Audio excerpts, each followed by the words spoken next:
Is that rolling? Yes. So I'm sitting here with Mike Portnoy from Dream Theater, and it's been 2 years since we met you the last time. So welcome back to Sweden.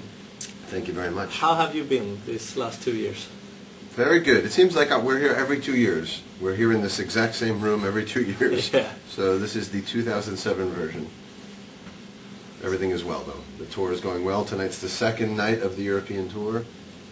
So, looking forward to playing. Yeah, you had the 20-year anniversary with Dream Theater since last time. Yeah, this year we're celebrating the 22nd anniversary. 22nd? Yeah. Nice. So how does it feel? Does it feel like getting old, or do you enjoy it? Yes and yes. We're getting older. You know, it's weird because this band started when we were teenagers, and now we're all in our 40s, and you know, with families that are growing up. So it's been a short lifetime together, but it's still fun. We still love playing together, and the audiences still grow and grow each time we go on tour. So you know, it's everything's going great. What do you feel? What do you feel about the new album, or how do you feel about the new album compared to Octavarium? I think this album's a little heavier, which I like because I love heavy music. I love all kinds of music, but I do enjoy the darker tone that this album has.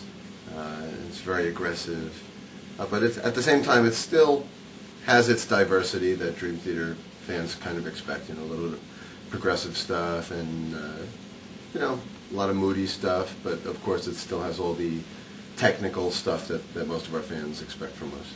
Does the album have a concept behind it? Nope, it's just 7 individual songs, right, which was refreshing for a change because we've been doing conceptual stuff for many years. So this was just a nice change of pace. Was that a decision from the whole band, or? It wasn't even like a real conscious thing. I mean, actually, most of the conceptual stuff for the last few albums was like stuff that I kind of brought in when the session started. Maybe some ideas, like with Octavarium, I had this idea of basing the whole thing on an octave, and we had a million aspects of tying in that concept. So this time around, there wasn't a concept, so we just went with it. You know, it was refreshing to just write individual songs like we used to when we were younger. How was the recording process this time, when you did the album? You know, it was just the same formula, really, that we've had for many years now. We move into the studio, we start from scratch with the writing, and we write and record simultaneously. You know, it's a 4 or 5 month process. Really, the only difference was that we worked with a new engineer, with Portnoy, but other than that, it's a formula that works for us. So it was just you know, the next album. For you as a drummer, did you bring something new this time? Not really. I brought a new drum set. I recorded this album with my white albino monster from the previous Dream Theater tour.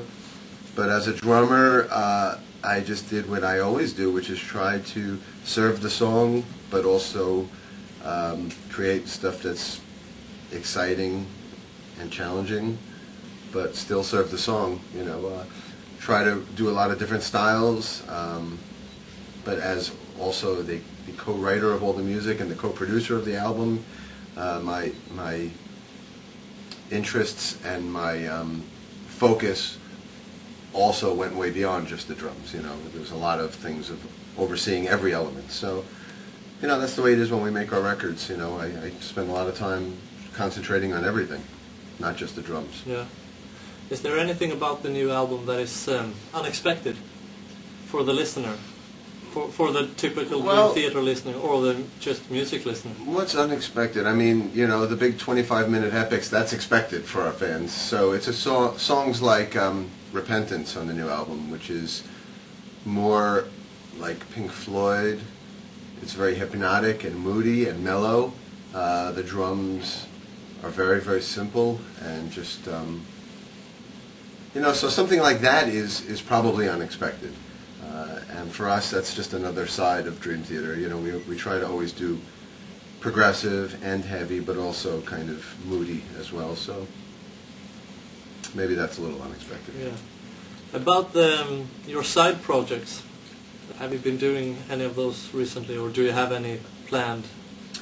Well, you have this In Constant Motion DVD sitting in front of us. Yeah. I mean, that was something I did last year that I worked on that while making Systematic Chaos, and within that DVD it covers maybe 10 different projects and tribute bands and things I've done, sessions. So there's so much on there. You know, it's a 7-hour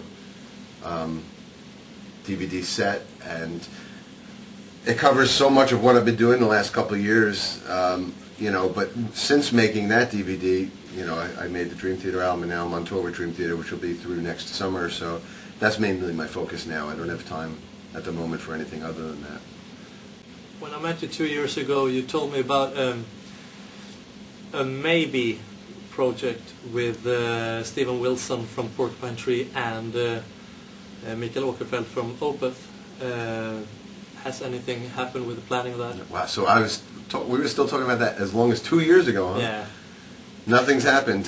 Just a lot of talk. You know, the three of us are still talking about it, but all three of us are very busy people. Yeah. So maybe by 2020 we'll be able to align our schedules. But Michael he'll be coming to the show tonight, yeah. And actually Opeth is going to be our support band on our next American tour next spring. Oh, really? Yeah, once their new album comes out. Maybe you should bring a mobile studio. Yeah.